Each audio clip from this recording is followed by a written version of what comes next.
Hello and welcome to Real Estate Today. My name is Ed Cox and my co-host is Maria Babicki, and we have a great show planned. Today we're going to be talking to a well-known architect about what's happening in home design and renovations.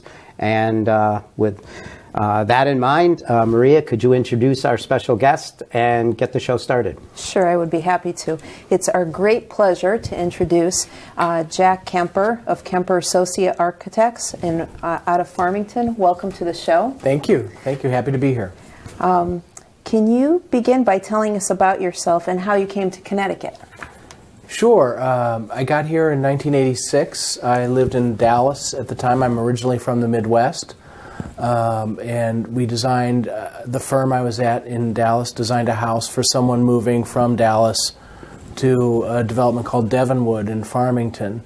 And the people at Devonwood really liked the house, and actually Nuala Griffin, who was the sales director at the time, who's now agent, came down and recruited me to work there. So I've been here 30 years since last August. I've been here longer than I've been anywhere else. So it's kind of home to me. So that's how it all began. That is true. We were kind of all discussing some familiar projects that you've had in Simsbury, some recognizable projects. Can we discuss those briefly? Sure. We've done numerous custom homes. We've done the houses at Powder Forest for Ensign Bickford Realty. So that we did those probably about 8 years ago, I think was the design. We're working on the next phase of it, which is called Carson Way in the same Powder Forest acreage. We've worked on Millwright's Restaurant on West Street and the Mill Commons. I think that's the apartments. Yes, Mill Commons and Mill Pond Crossing. Mill Pond Crossing and the townhomes. So we've done all of those for Landworks development.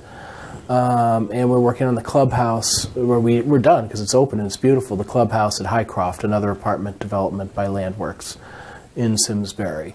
And we've done several custom houses out on Teacher's Turn, Schoolhouse Lane area. I'm sure, I can't think of right off Cobtail Way. We've done a few houses up overlooking the view. We've done a few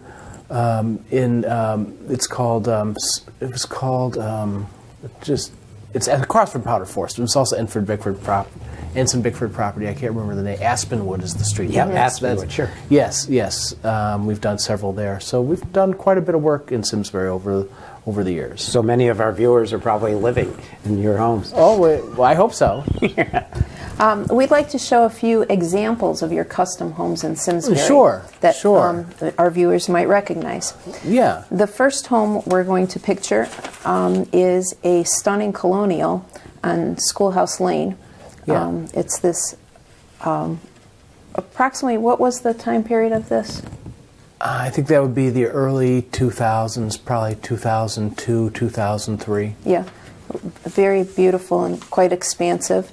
Also on Schoolhouse Lane, we have another picture of a shingle-style home. Yes, that was roughly the same time period, and those are very different houses. They actually are right across the street from each other, and just show the difference of working with various clients and what they want, and producing the right house for them, and that's how they can be sort of similar time period. Probably the budgets aren't too much different, and the sizes are not too much different, but the houses are completely different.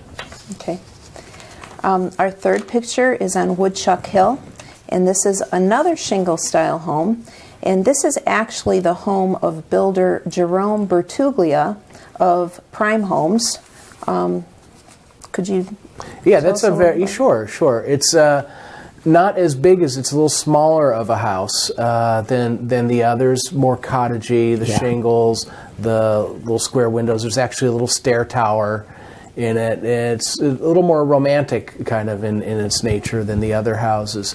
It's the property features a pond, so we have a lot of windows overlooking the pond, and that shows that house. I think speaks to how we try and fit the house to the property. That part of it is down a half level from the garage is down a half level from the main house, just because that's the way the property and driveway works, and that's just, we want to be gentle on a lot. We can't be, we're kind of close to a pond there. We can't be just changing the grades too much. Right. And when we look at these pictures, there's certain signature elements that seem to stand out. One of them would be the smaller square windows. Yep. Well, we do. I love the square windows, and I think they're really charming. And I think if you group them, you get a lot of light, and you don't necessarily get, or you do get privacy still, and you get a lot of light. And I also like the fact that I think all these houses show that there's a sort of a deliberate massing. The houses sit down to where at either end they sort of build up height in the center, but they always try to hit the ground. So we think very hard about the three-dimensional aspects of these houses and what they look like.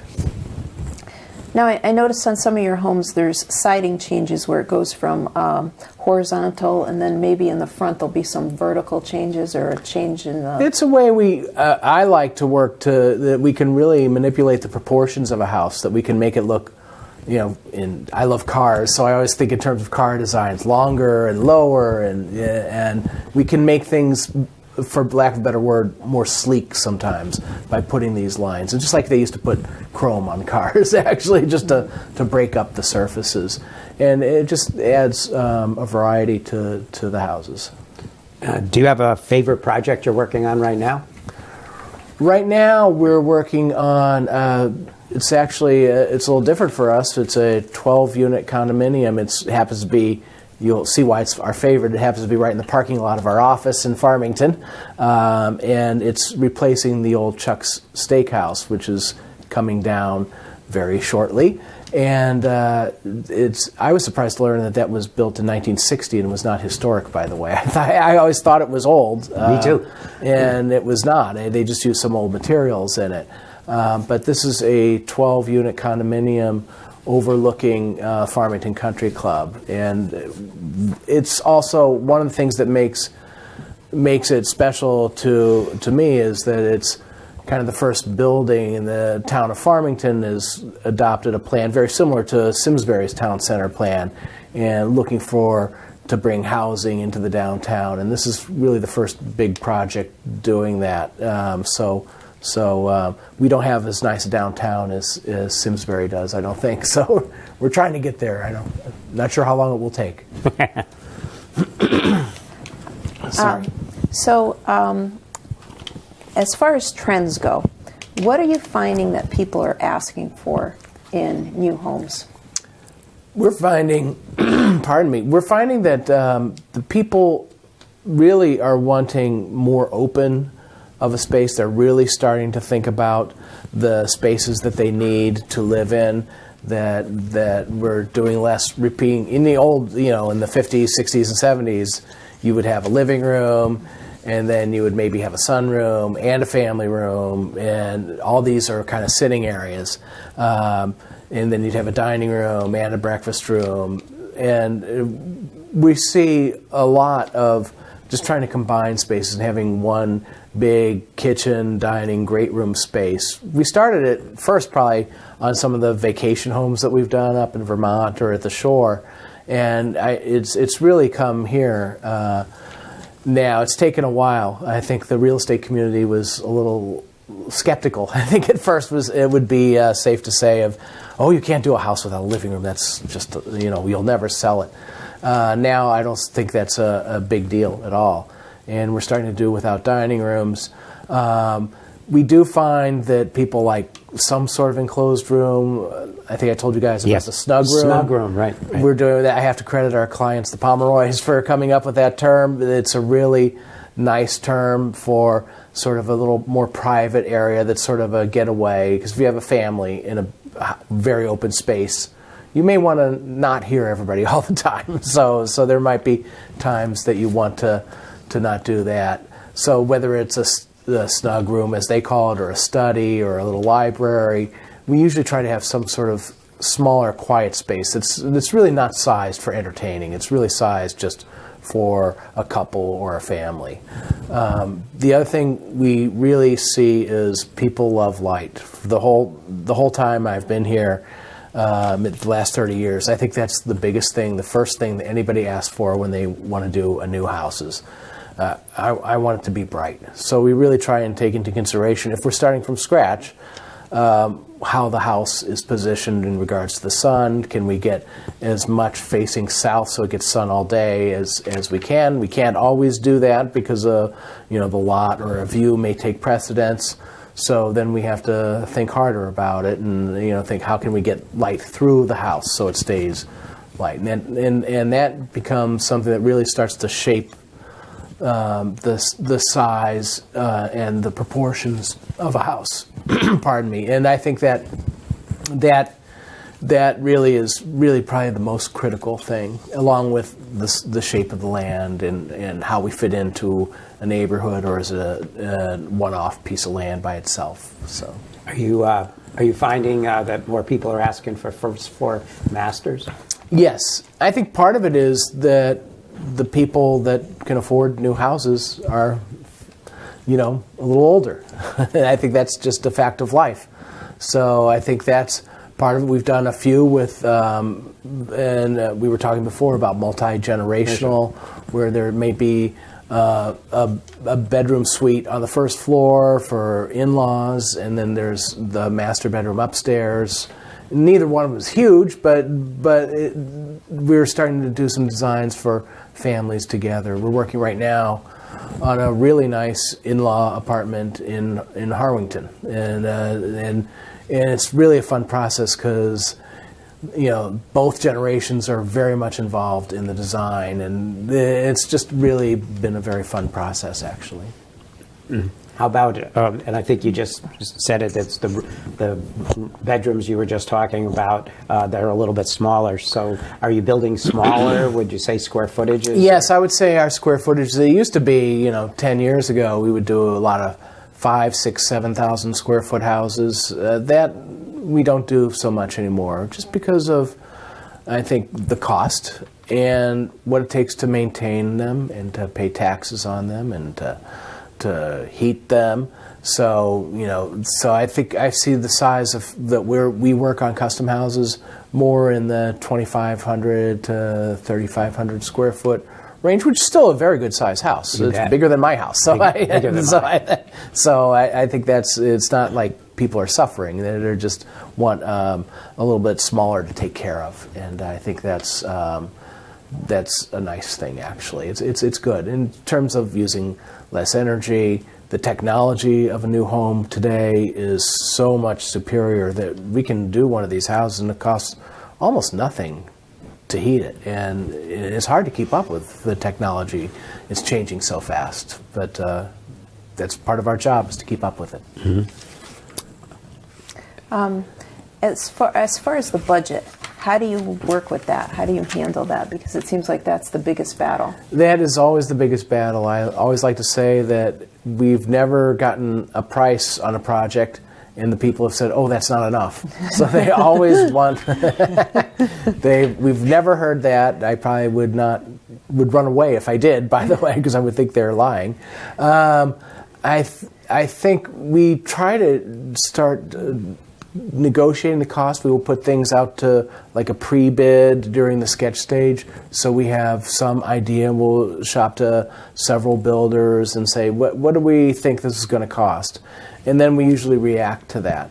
And it's hard with new construction. There used to be sort of like rules of thumb for what it would cost, but I think that's all out the window now, and it's really per project. Materials, even though housing is not as robust as it was 10 years ago, the materials are still more expensive than they were. So, in the land, I haven't seen, you guys may know, I haven't seen that come down in price very much at all. So it is always a battle to get that. And one of the things I always tell clients is when we hear the pre-price and it's too much, we always sort of prioritize, and it gets more disciplined. It almost always, if not always, becomes a better project when you, just like, I could stand to lose some weight. Some of our houses could stand to lose some weight during the process too. So, are you finding different requests for like kitchen design or something going on in the kitchens? Yes, I think the kitchen has always been very important. I think whenever I talk to people, when they relate to how they're going to use a space, the kitchen is always the center. Everybody's always in the kitchen. We're doing a lot more islands. We're doing a lot more islands with no appliances in them. We're not doing the stove in the island. I haven't done that. I don't think we've done that in years, I don't think. Sometimes we'll put the kitchen sink in the island, depending on the layout of the house, and that's facing. But the islands have tended to get bigger. They're not always granite. It used to be everything was granite, and we've done some in wood, we've done some in quartz, so some in marble.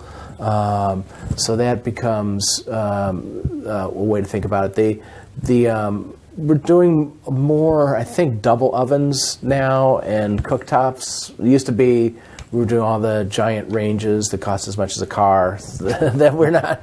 And I think these appliances are still very expensive, but people aren't so much in the look of the giant range as much anymore, at least to my thinking. Okay. Now if we could switch gears and go to renovations. Yeah. And maybe a nice way to start this would be you've brought some photos of your own home in Unionville. Yes. So we're going to first see a picture of the before. And you said you found this photo? The electrician working on the house found this picture in the wall while they were working, and actually in a frame. So we had it copied and stuff, and it's a cool picture. I would assume the house was built in 1868. I would assume that the picture was around the turn of the century, whenever, I don't know exactly when cameras were invented, but somewhere around then. And it's just kind of charming. The house, it's a New England tradition. The house has been the addition that, we haven't done an addition actually. So the renovation is there's been 4 additions prior to this. That's the way New England towns, houses work.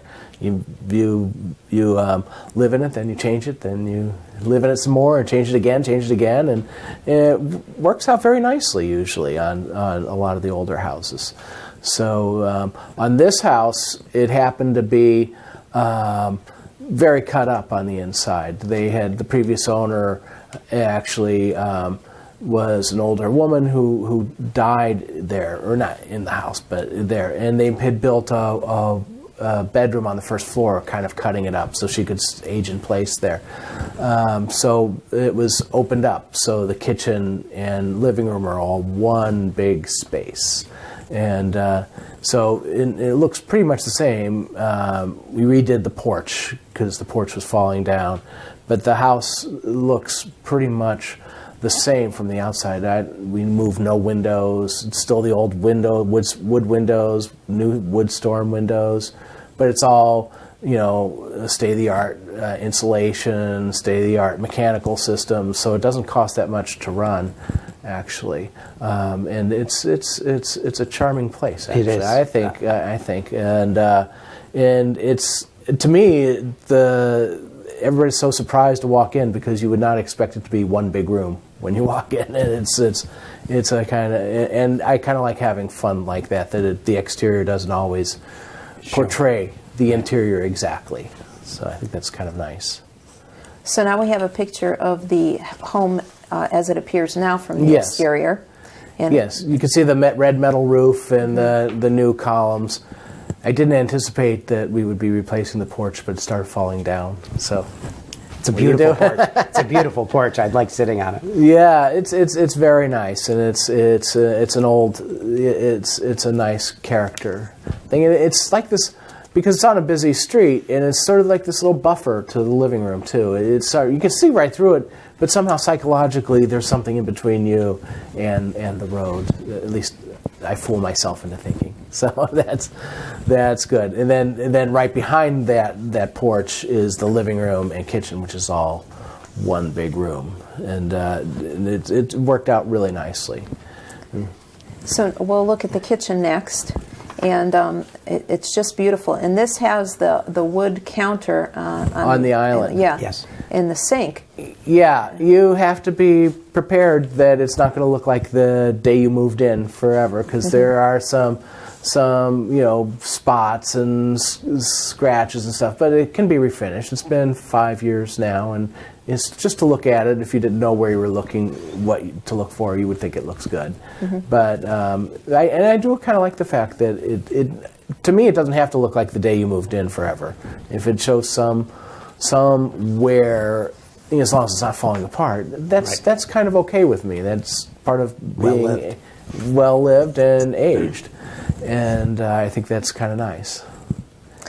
And the refrigerator is kind of built in like a piece of furniture. One of the reasons for the wood counter and the refrigerator looking like an armoire was because it is the living room, and I wanted it to seem less kitcheny, so that if you were sitting on the other side of the room, you could tell it's a kitchen, but it doesn't seem, it seems like furniture that you're looking at, and not just cabinets. Well, it's really beautiful, the light fixtures and the ceiling color. Yeah. Yeah. I had, Richard Ott, an interior designer friend of mine, helped us with the colors, and when he suggested doing fresh olive color on the ceiling, I was a little skeptical, but we do so much work with him that I trusted him, and it turned out great. And it really makes the room feel comfortable and helps. The room is not real wide. It's 14 feet wide and about 30 feet long, and I think that helps to sort of mitigate the proportions of it. It worked out really well. The next slide we have, we're actually looking at the refrigerator now, so it totally is disguised with that. Until you just said that, I didn't know that was the refrigerator. Yeah, that is the refrigerator. It's not a cheap refrigerator, but it was just critical to how the house works and how the room feels. So bit the bullet on that one. Came from Holloway's in Simsbury, by the way.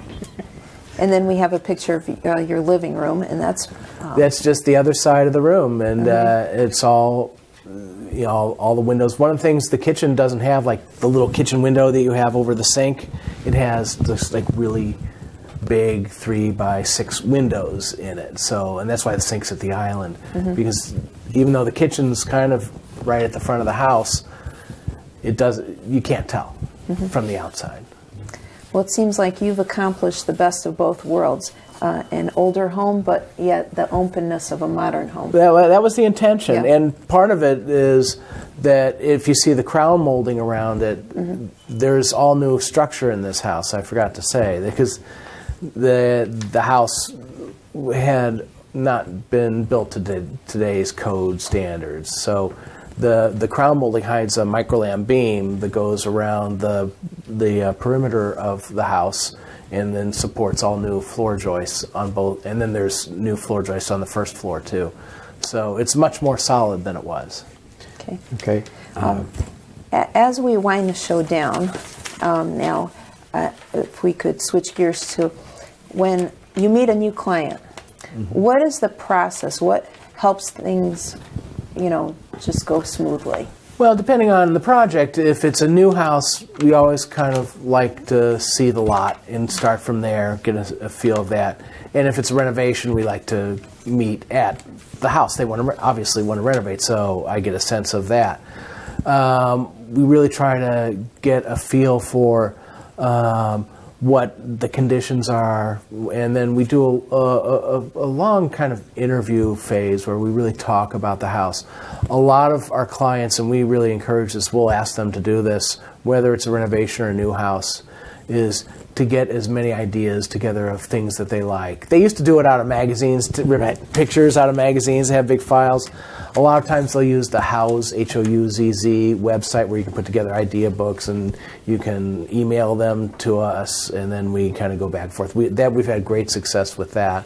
And we go back and forth, and I work on, and this is for both renovations and new construction, the interior informs the exterior and vice versa. So we would never like get all the way done with a plan and then start to think of what it looks like. So we go back and forth. And I think we have a little 3D thing that shows you, I really try to envision things from the outside in 3 dimensions so we can sort of get a sense of what it looks like. And it kind of gives you a sense of the sort of the character of the sketches we do, the freehand sketches. And that brings us to, we have one last photo that will go on right now. And this is something that didn't actually materialize. Right. Yeah. It led to another project with the clients. But this is just an example of trying to think of some of the things I talked about earlier about the massing and how it sits and how a house sits. And I'm always trying to think of in three dimensions. And I'm really trying to get a sense of how the house meets the ground. Does it create an exterior space? How the roof lines cascade down. So this it's almost like a cartoon, but it's accurate. But it shows what the house is going to look like from the outside. And I always tend to think in these sketches, kind of the big picture. What does the whole thing look like? And then we can sort of, as we develop the project goes far along, we may change things from there, but we're pretty close to that. Okay.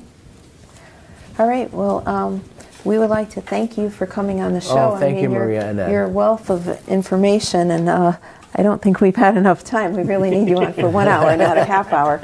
Right. But thank you. And I just want to note one other thing. We said that you did things locally, but I mean, you have something going on in Jackson Hole. Yes, Yeah. yes. We have one of our clients is building a house out in Wyoming, actually, and we're working on it, long distance. It was fun And to go you out built there. them a house here in the valley or somewhere. Yes. And they followed you're following them to Jackson. Yes, yes. So it's really fun, and that's a very different kind of thing. It's a great experience for us because it's a whole different set of conditions than we have in Connecticut. I mean, it's cold like Connecticut, but it's really cold. And there's snow like Connecticut, but there's really a lot of snow. So everything's kind of amplified, and there's a lot of regulations. Regulations, right. Because the town really wants everything to be as gentle on the landscape as possible. And it's been a good experience for us. And Is that near completion? it should be done in the fall. So they were hoping the summer, but I don't think it's going to be the summer. But we'll see. So it's a very cool house, though. And would you say you're doing more new homes or renovations, or what's We're dominating doing the business? at this point more renovations and some small commercial projects than new homes. And the pendulum will swing back, but right now there's not as many new homes. And but we're in some ways the renovations are more challenging because I have to solve a puzzle, right. And I have to do that. And you don't have carte blanche because you got to work with something, and it's a little more stringent. What you can and can't do just because you want to do the right thing for the existing building. So. Well, thank you so much again. And Thanks. We'd like you to come back. Yeah, whenever. Okay. And thank you to all the viewers who are watching. We appreciate it, and we will see you next time.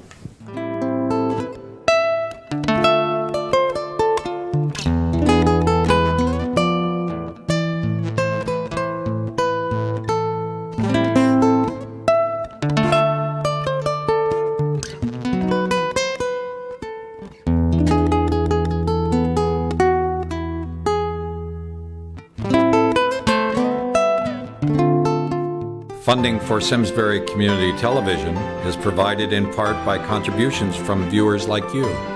Thank you.